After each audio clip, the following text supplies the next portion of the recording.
Breaking something and rebuilding it differently from scratch sounds like fun, right? And that's actually often what kids do when they play.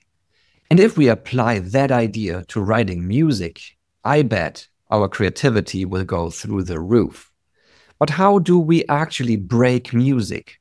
I'm glad you asked. Let's find out together in this video.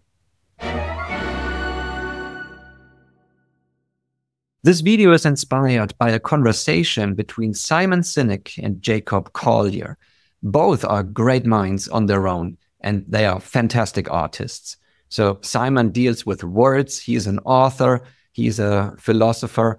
Jacob obviously is a fantastic musician, composer. He really plays the audience, we can say. So when they talked about creativity and how creativity is not about making something from nothing, but reshaping what already exists. And by the way, that is a perfect description of what we do in interval theory and when we compose music. So let's look at an example together to clear up what that concept actually means in composition. I took a basic starting point, the well-known title written by Udo Jürgens, Vielen Dank für die Blumen. And if you don't know that title, well, you probably know it as the main title from the animated show Tom and Jerry. Let's listen to this example real quick, and I'm sure you will recognize the melody.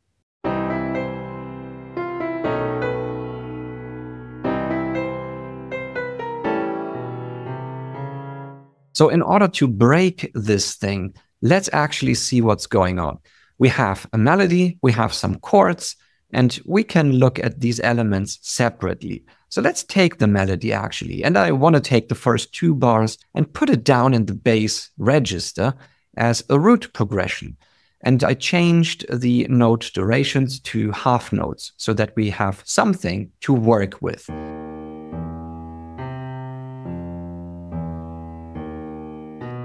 So that's a very small tweak actually, but it will become the foundation of a whole new piece. As a next step, let's actually write an original melody on top of these roots.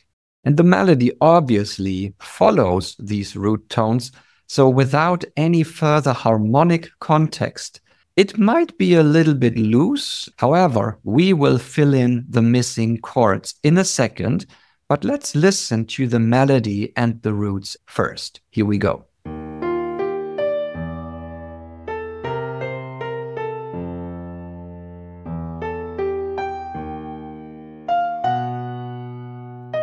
So you can really see that creativity is not about starting from zero, because the melody absolutely was inspired by the root tones. Now that we have a melody and the roots, harmony will fall into place easily.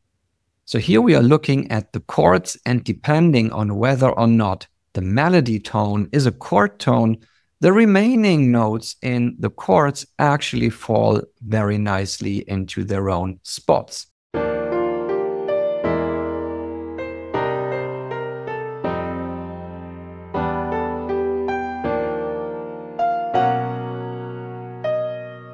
Next, I want to refine this sketch and add a bit more information around it, and also tickle out a little bit more of the musicality.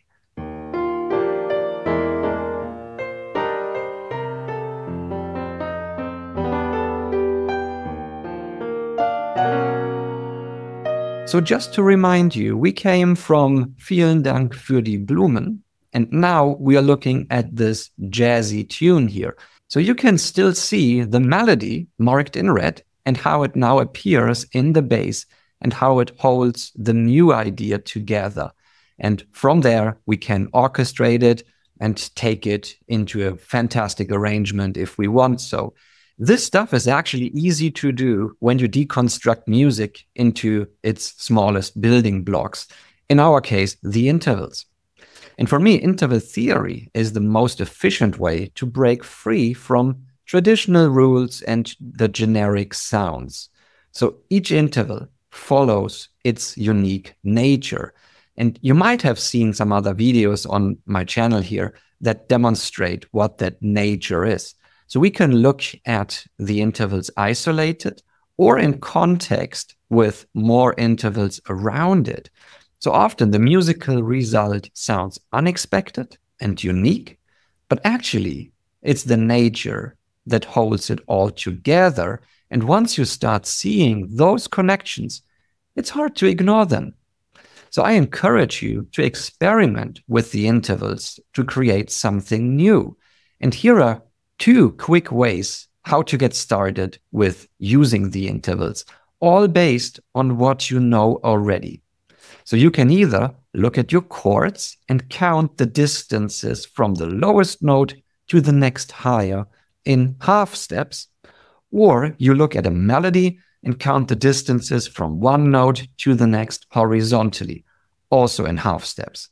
Get used to recognizing these intervals, how they look on paper or on your piano roll should you compose inside Logic or Cubase, and get used to how they sound, how they make you feel. That's all part of their nature. Still remember the one interval we talked about in the other video? I will link to that somewhere above here, and I suggest you start there. So to recap quickly, let me tell you, you are creative. All of these things that we just did in the musical example actually followed technique, but it didn't come from nowhere. It all derived from a starting point that already existed. So I challenge you, take something that you've created and break it, reshape it into something new and share it. So if that all sounds intriguing to you, I invite you to join me in a free intro event to interval theory, in which I go deeper into using interval theory, and I can show you and explain to you how these things actually also work in your music. All the information is below. And with that, I want to sign off. Keep composing, keep exploring, and stay creative. Until the next time, this was Frank. Bye.